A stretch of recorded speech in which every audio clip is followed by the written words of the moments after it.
محترم برادران اسلام، اس وقت رمضان مبارک کی آمد ہے،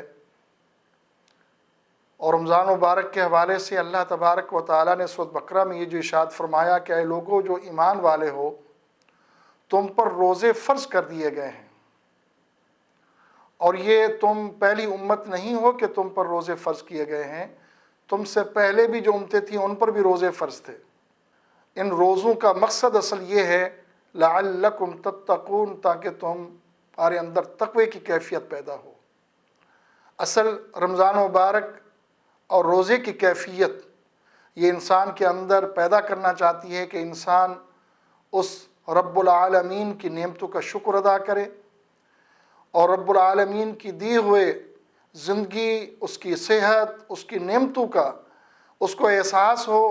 کہ سب کچھ کو ہوتے ہوئے رب العالمین کا یہ حکم ہے کہ وہ 11 مہینے جو باقی اوقات میں انسان رزق حلال میں سے اپنی مرضی سے جو چاہتا ہے کھاتا ہے، جو چاہتا ہے پیتا ہے، لیکن رب اپنے بندوں کو یہ دیکھنا چاہتا ہے کہ وہ حلال چیزیں جو اللہ کی نعمتیں ہیں، صبح سحری سے لے کر غروب آفتاب تک اللہ کی رضا کی خاطر وہ کھانے پینے سے رکا رہے۔ لیکن جہاں یہ حکم ہے وہاں یہ بھی فرمایا کہ من صام رمضان ایمانا و احتسابا غفر له ما تقدم من ذنبه۔ اللہ کے رسول کا ارشاد ہے کہ جس نے رمضان مبارک کے روزے ایمان کی حالت میں رکھے اور اپنے احساس کرتے ہوئے، اپنا محاسبہ کرتے ہوئے احتساب کی حالت میں رکھے، تو جب سارے کام اللہ کی رضا کے لیے کیے تو اللہ تبارک و تعالی جو اس کے پہلے گناہ اور آخری گناہ بھی معاف کر دیتا ہے۔ لیکن اس کی کیفیت کیا ہو؟ کیا صرف صبح اٹھ کے سحری کر لینا، سحری کا ثواب حاصل کر لینا اور سارا دن کھانے پینے سے رکا رہنا اور غروب آفتاب تک کھجور سے، پانی سے، اللہ کی عطا کردہ نعمتوں سے افطار کر لینا کہ یہی مقصود ہے؟ یہ مقصود پوری طرح نہیں ہے۔ اصل یہ ہے کہ سارے دن کا جو تمہارا روزہ ہے صرف کھانے پینے کا روزہ نہیں، بلکہ تمہاری زبان کا روزہ ہونا چاہیے، تمہاری آنکھ کا روزہ ہونا چاہیے، تمہارے سوچ بچار کا روزہ ہونا چاہیے۔ اور آنکھ کا روزہ کیا ہے؟ کہ آنکھ کا روزہ یہ ہے کہ آنکھ کو ہر جگہ نہ دوڑاتے پھرو، دیکھتے پھرو کہ جہاں نظر جا رہی ہے اور وہ دیکھتی ہی رہ جائے، بلکہ یہ انسان کی کیفیت اندر ہو کہ نہیں، یہ تو اللہ نے منع کیا ہے، اپنی نظروں کو جھکا کے رکھو، اپنی نظروں کو حفاظت کرو، میں تو روزے سے ہوں۔ اور اسی لیے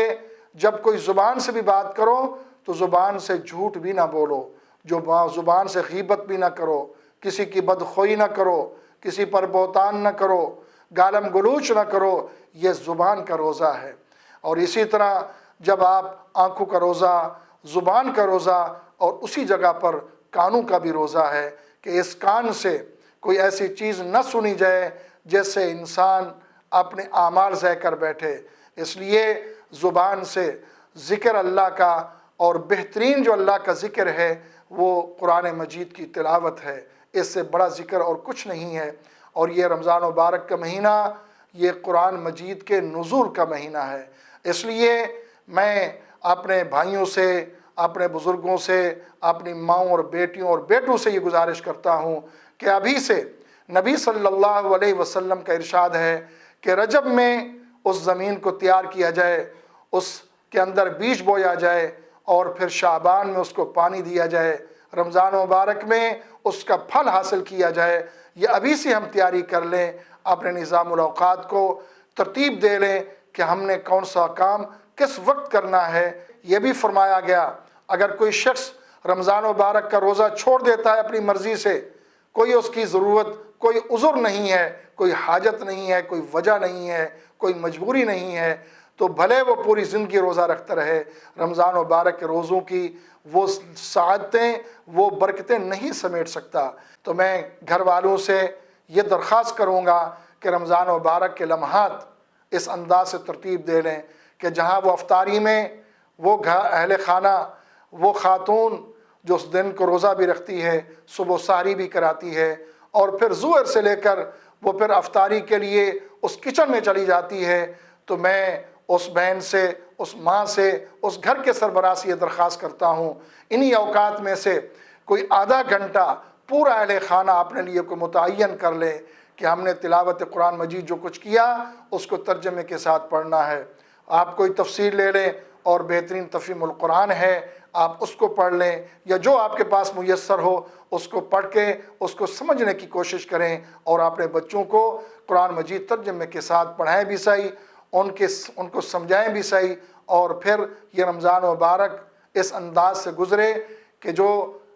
عید الفطر ہم ادا کریں تو اللہ کے رسول کی حدیث ہے کہ فرشتے راستے میں کھڑے ہوں اور مزدور اپنی مزدوری لینے کے لیے بھاگ دوڑ کر رہا ہو، تو پھر ہم نے کچھ کام کیا ہوگا تو مزدوری ملے گی۔ اگر ہم نے کوئی اوور ٹائم نہیں لگایا، کوئی مزدوری نہیں کی، تو پھر مزدور کو مزدوری کیسے ملے گی؟ اس دنیا میں وہی آدمی، آج کل تو کیمرے کا نظام ہے،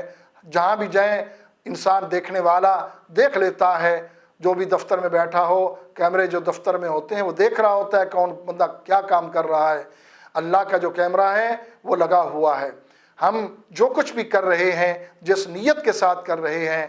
تو وہ اللہ دیکھ رہا ہے۔ ہمیں اللہ کی رضا کی خاطر اور اپنے اندر اس تقوی کی کیفیت کو پیدا کرنے کے لیے ہمیں یہ کام کرنا ضروری ہے۔ اور تقوی کیا ہے؟ تقوی یہ ہے کہ ہر وقت اللہ سے محبت کی جائے، تقوی یہ ہے کہ ہر وقت اللہ سے ڈرا جائے، اور تقوی یہ ہے کہ ہر اس منکرات سے بچا جائے جیسے اللہ اور اس کے رسول نے منع کیا ہے، اور اس خیر کو حاصل کیا جائے جس خیر کو اللہ کے رسول نے بھی طلب کیا، جس خیر کے لیے اللہ تبارک و تعالیٰ نے نبی صلی اللہ علیہ وسلم کو بھیجا کہ میری امت کو اس خیر کی طرف بلایا جائے۔